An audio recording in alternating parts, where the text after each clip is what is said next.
Magandang gabi mga masters, bali ngayon po ay 8 videos po ma-upload ko po sa aking YouTube channel.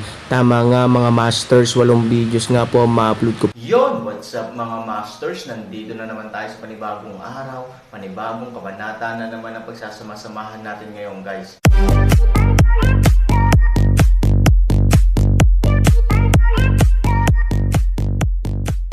Bali mga masters, kung bago ka pa lang po sa aking YouTube channel, please click the subscribe button, lalong-lalo na po yung notification bell guys, para maging connected pa rin tayo sa isa't isa at maging updated kayo sa mga susunod ko pang video. Bali mga masters, bago natin umpisahan ng kwento ay mag-shoutout po muna tayo para sa mga solid nating tagapakinig. Shoutout kay Justin Villanueva, shoutout kay Leo Merpalbol. Yun na nga mga masters, no? Bali hindi na ito patagalin. In 3, 2, 1, let's go!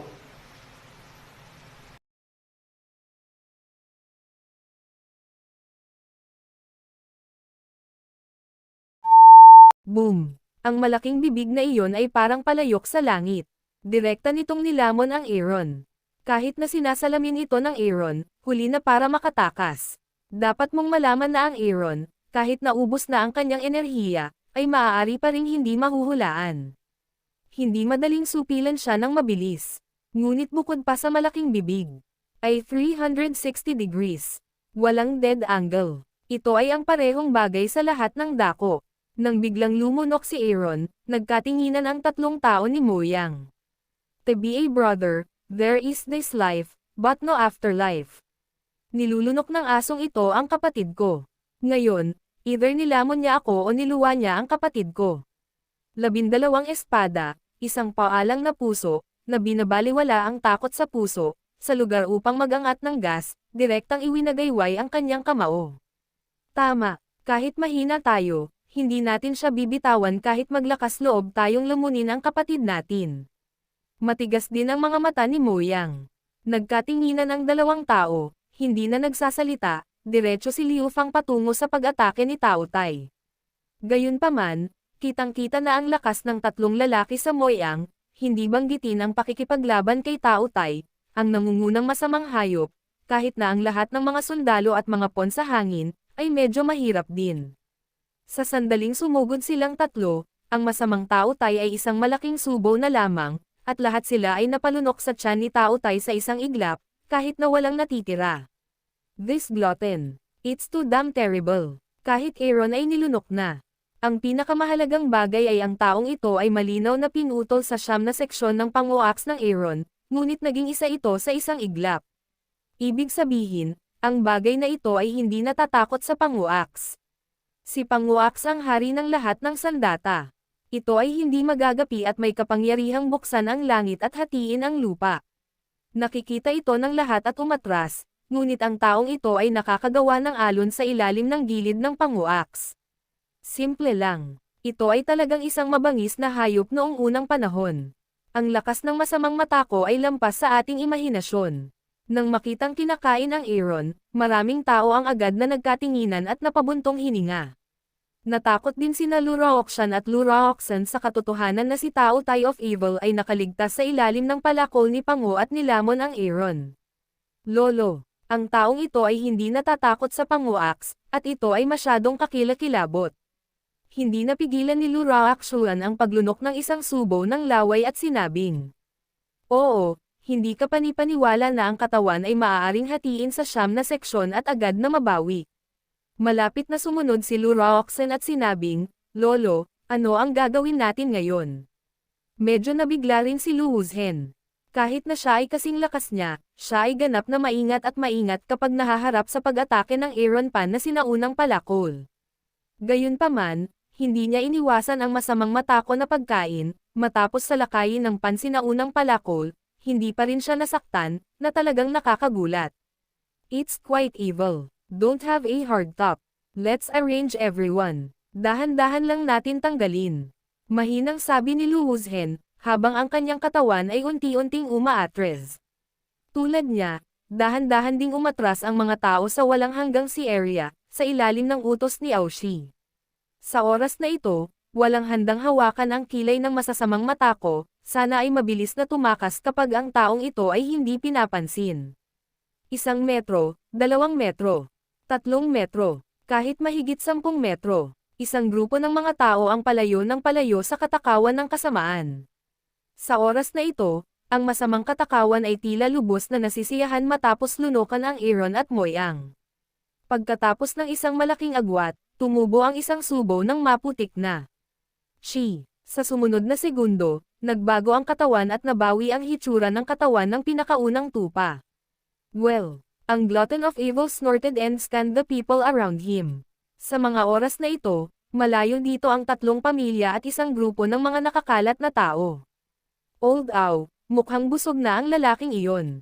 Takbo na tayo. Ang daan ni Wang Huan. Kailan mo nalaman na mapupuno si Tao Tai? Kukunin ko muna ang mga nakatira sa dagat, at ang mga nakatira sa likuran ay kukunin mo. Sa pamamagitan nito, pumayag man si Wang Wanji o hindi, agad na ikanaway ni Aoshi ang kanyang kamay at pinangunahan ang mga tao sa immortal na lugar ng dagat upang buksan ang kanilang direktang enerhiya at tumakbo palayo. Lolo, tumakas si Aoshi. Ano ang gagawin natin? Tanong ni Lu Raoxuan. Siyempre, pumunta ka rin, o manatili dito para punuin ang tiyan ni Tao Tai. Hindi nasisiyahan si Lu Wuzhen. Pero lolo, Aaron, siya. Medyo ayaw ni Lu Raoxuan. Nasa tiyan ni Tao Tai ang lahat. Anong meron sa kanya? With Lu Wuzhen nakita na si Aoshi at ang mga tao sa immortal na lugar ng dagat ay ligtas na lumikas. Natural, sobrang nag-aalala rin siya. Kung tutusin, kung ligtas na umatras ang kalaban at natalo, katumbas ito ng pagkabali ng kanyang braso.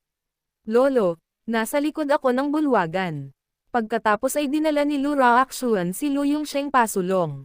Mabuti. Si Lu Wuzhen ay hindi na nagsasalita ng walang kaparirikan. Gamit ang isang kumpas ng kanyang kamay sa lugar, dinala niya ang mga tao sa tuktok ng asol na bundok at mabilis na tumakbo sa labas ng nakulong na dragon. Tumitingin si Lu Raoxuan kay Tao Tai na may masalimuot na mga mata, ang ilan ay nag-aatubili na sumuko, ang ilan ay ayaw, ngunit hinimok siya ni Lu Wuzhen na kagatin ang kanyang mga ngipin at sundan ang mga tao sa tuktok ng asol na bundok upang magmadaling umatras. 2 sa 3 pamilya ang tinanggal. Naturally, ang isang grupo ng mga nakakalat na tao ay hindi na maaaring manatili pa. Sa pamumuno ng ilang nagkalat na eksperto, ang mga nakakalat na tao ay mabilis ding lumipad palabas ng nakulong na Dragonland. Ano ang gagawin natin?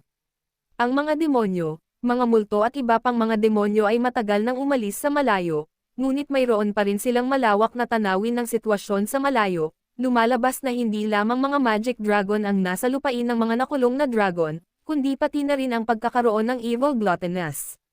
Hindi ko talaga alam kung iiyak o matatawa, napabuntong hininga si Qingji, sa kasamaang palad, Aaron. Walang magawa si Devil North Day, may lakas ang batang ito, at sapat din ang hustisya, kung ikaw, maaaring pamunuan ang aking pamilya ng demonyo, ito ay dapat na pagpapala ng aking pamilya ng demonyo. Ngunit kung saan iisipin, kalahati ng paraan upang patayin ang isang mabisyo na matako, gayunpaman, halika lahat, hindi natin makukuha ang dugo ng demonyo. Dragon, paano kung ipaghiganti natin ang Aaron?